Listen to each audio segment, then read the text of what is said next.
బాలరాజ్ గారితో మాట్లాడదాం. ఎస్, మళ్ళీ వస్తాం.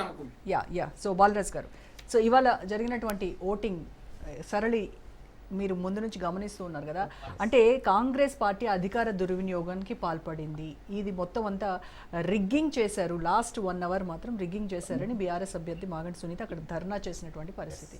సో ఓవరాల్గా ఎలా చూస్తున్నారు? రోజా గారు, ముందుగా మీకు అదేవిధంగా రాజనీతి ప్రేక్షకులకి, యాజమాన్యానికి, పెద్దలు రాజకీయ నిర్దేశకులు రామ్మోహన్ రావు గారికి, అదేవిధంగా కాంగ్రెస్ పార్టీ ప్రతినిధి చరణ్ కౌశిక్ యాదవ్ గారికి, భారతీయ పార్టీ ప్రతినిధి అర్జపూర్ శ్రీనివాస్ గారికి నమస్కారం. ముందుగా ఈరోజు తెలంగాణ జాతి గీతాన్ని అందించినటువంటి అందశ్రీకి కన్నీటి వీడుకోలు తెలియజేస్తూ వారి కుటుంబానికి ప్రగాఢ సంతాపం మరియు అదేవిధంగా ఆ కుటుంబానికి ధైర్యం ఇవ్వాలని ఒక తెలంగాణ ఉద్యమకారుడుగా మాజీ కార్పొరేషన్ చైర్మన్ కోరుకుంటా ఉన్నా.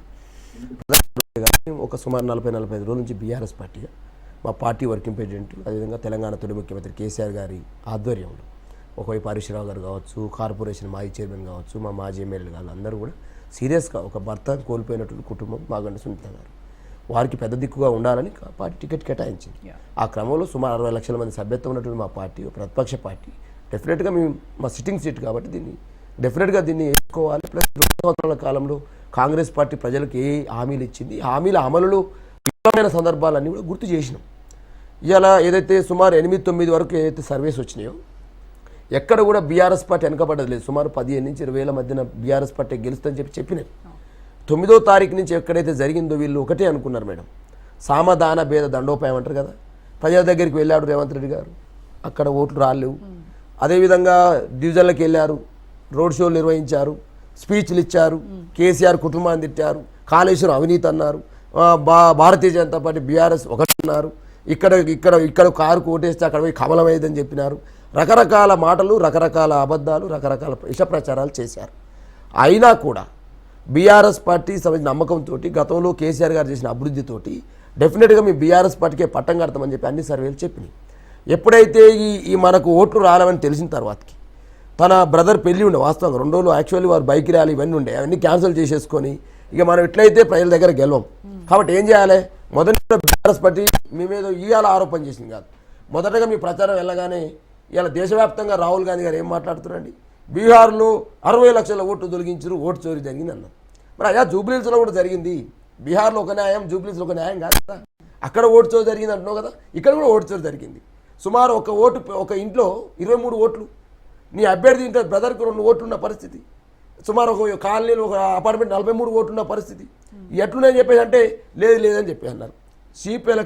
Chief electoral officer Sudarshan Reddy గారికి నేనుగా ఒక మాజీ కార్పొరేషన్ చైర్మన్గా బీఆర్ఎస్ పార్టీ అధికార ప్రతినిధిగా ఈ రోజు వరకు 20 సార్లు కంప్లైంట్ చేశామండి. ఒక్క చర్య, ఒక ఓటు తొలగించడమను, ఒక అంశం పట్ల చర్య తీసుకున్నామను చెప్పిన సందర్భాలునే ఈరోజు మహిళ మా అభ్యర్థి యూసఫ్ కూడా పోయి ధర్నా చేసే పరిస్థితికి వచ్చింది, దొంగ ఓట్లు వేసే పరిస్థితికి వచ్చింది. మహమ్మదీ అనే ఫంక్షన్ హాల్లో యూసఫ్ గూడలో వీళ్ళు పెద్ద ఎత్తున ఒక సమూహాన్ని 200-300 మందిని కాంగ్రెస్ పార్టీ కార్యకర్తలు చేర్చి వాళ్ళకు బుర్కాలు తొడిగి ఓట్లేసే పరిస్థితికి వచ్చినారు. దాన్ని మేము చేయించడం కోసం మా అభ్యర్థి పోతే అభ్యర్థిని అక్కడి నుంచి రౌడీ ముక్కలతో ఎల్లగొట్టే పరిస్థితికి వచ్చినారు. ఇది ఎక్కడ అన్యాయమని అడుగుతున్నాం. ఇలా ఓటర్ కార్డులు ఇష్టం వచ్చినట్టు ముద్రించినారు, ఓటర్ కార్డులు కనపడాయి కదా, మీ అభ్యర్థులు పంచిరుగా, మీ కాంగ్రెస్ పార్టీ పంచిందిగా కొత్త ఓటర్ కార్డులని.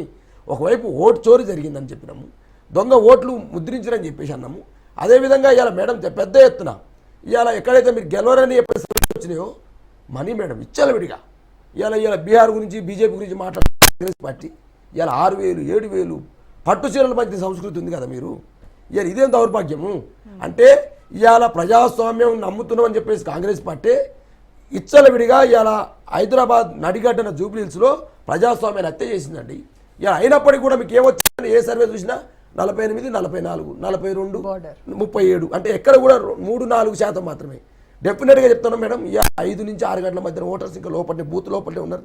సర్వేలు 6 గంటలకు వచ్చినాయి, కానీ 6 గంటల నుంచి 7 గంటల మధ్యన వేసే ఓటు ఏదైతుందో సుమారు ఒక 5%, 2-3% ఉంటుంది ఈజీగా. కాబట్టి బీఆర్ఎస్ పార్టీగా మీరు నమ్మేది ఏంటంటే వీళ్ళు అనుకున్నారు, ఇలా బ్యాడ్ బ్రదర్స్ అన్నారుగా మేడం, 2 బ్యాడ్ బ్రదర్స్ వీళ్ళు కలిసారు, ఒక ఆయన సంజయ్, ఒక ఆయన కిషన్ రెడ్డి, 2 బ్యాడ్ బ్రదర్స్ ఒకకే ఇంటర్వ్యూలు. కిషన్ రెడ్డికి గుడ్ బ్రదర్స్ అయిపోయి ఇలా రేవంత్ రెడ్డి గుడ్ బ్రదర్స్ అయినారు.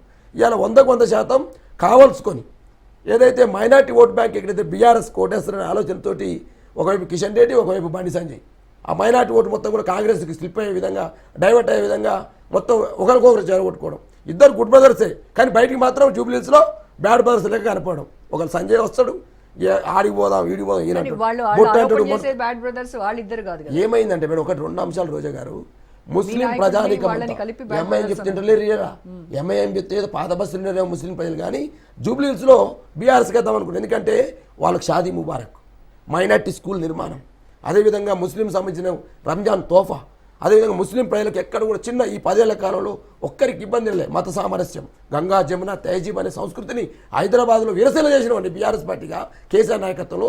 దాన్ని ప్రజలు చూసినారు, బస్తీ వాసులు చూసినారు. యూసఫ్ కూడా, ఎర్రగడ్డ, షేక్పేట అన్ని ప్రాంతాలు మేము వెంకటగిరి కాలనీలో తిరిగినాము, స్రవంతి నగర్లో తిరిగినాము, ఎక్కడ పోయినా బోరబండలు తిరిగినాము. ఎక్కడ కూడా అరే కేసీఆర్ లేకపోయే, కేసీఆర్ ఉంటే బాగుండనే ఆలోచన విధానం ఎప్పుడైతే జరిగిందో ఇక వెంబడే గుడ్ బ్రదర్స్ ఉన్నారు కదా, సంజయ్ని రేవంత్ రెడ్డి దింపిండి బండి సంజయ్ని దింపి నువ్వు అనరాబై మొడతాలను బొట్టను అదను ఇదని చెప్పేసి సంజయ్ గారు ఇష్టం వచ్చినట్టు టోపీ అను అని చెప్పేసి ముస్లిం మైనార్టీ ఓట్లను ఏం చేసినారు, వాంబో ఇది ఎక్కడ కదురు ఆయన బీజేపీ కాక ఓటేస్తే బాగుండదు, కాంగ్రెస్ ఎక్కేస్తే బాగుంది చెప్పేసి కాంగ్రెస్. ఇక చూడండి మహమ్మద్ అజారుద్దీన్ ఎప్పుడు వచ్చింది మేడం, మహమ్మద్ అజారుద్దీన్ అభ్యర్థికి ఏం పనికిరాడు, మంత్రికి పనికి అభ్యర్థి మంత్రికి పనికి వస్తాడు.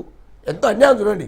ఎప్పుడు వేస్తారండి, ముస్లిం ప్రజల మీద మీకు బాగా ప్రేమ ఉంది, ఎప్పుడు ఇవ్వాలని మంత్రి ఇస్తే 6 నెలల ముందు ఇవ్వాలి, ఎలక్షన్ల ముందు ఇవ్వాలి.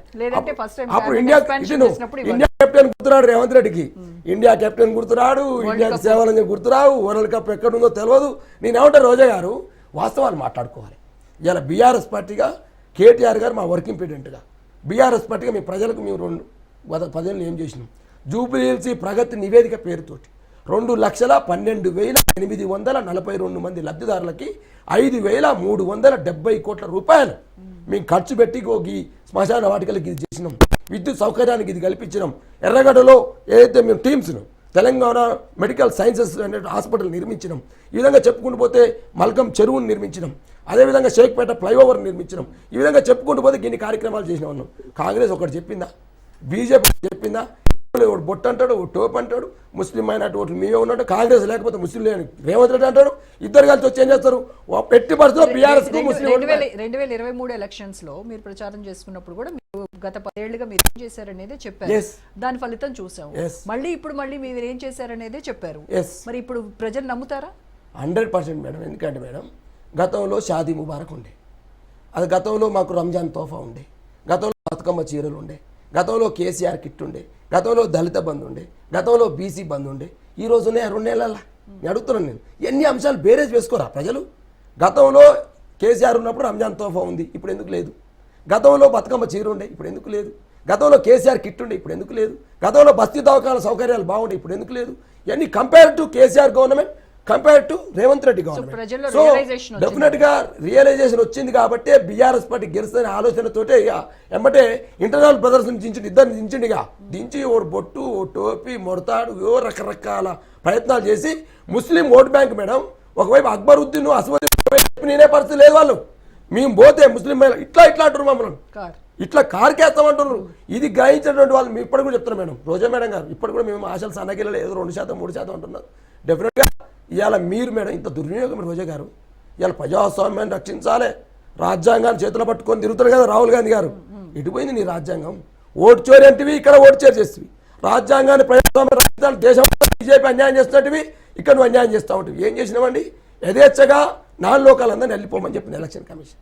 ఇవాళ నీ ఎమ్మెల్యేలు, నీ మంత్రులు, అంటే ఒక డిప్యూటీ సీఎం బట్టి క్రమార్క గారు యథేచ్ఛగా కాన్ఫరెన్స్లో ఈ సైరన్ వేసుకొని తిరిగే పరిస్థితి ఎక్కడిది మేడం? రోజా మేడం గారు మీరు సీనియర్ జర్నలిస్టు, తెలంగాణ ఉద్యమాలు చూసి మిమ్మల్ని చెప్పని చూస్తున్నాం. మీరు అడగండి, డిప్యూటీ సీఎం కాన్వాయి జూబ్లీహిల్స్లో తిరిగిందా లేదా? 14 మంది మంత్రులు అక్కడ తిరిగే పరిస్థితి, 50 మంది ఎమ్మెల్యేలు అక్కడ తిరిగిన పరిస్థితి, 20 మంది ఎమ్మెల్సీలు అక్కడ తిరిగిన పరిస్థితి, 30 మంది కార్పొరేషన్ చైర్మన్లు అక్కడ తిరిగిన పరిస్థితి. వాళ్ళందరూ కోట్లు ఉన్నాయంటే అన్న ఆగే ఓ బంధం బయటపడదు, అప్పుడే బంధం బయటపడదనా? బాధపడుతున్నావు మహేష్ అన్న, బంధం బయటపడదా? టోపీ, మొండతాడు, బొట్టు అన్ని చెప్పారు కదా, ఓటు వేయించిన 1-2% ఓటు వేయించిన కాంగ్రెస్ కి. ఆగు మేడం అన్ని చెప్పనియాల మేడం, ఒక్క నిమిషం ఆగన్నా మేడం, 1 నిమిషం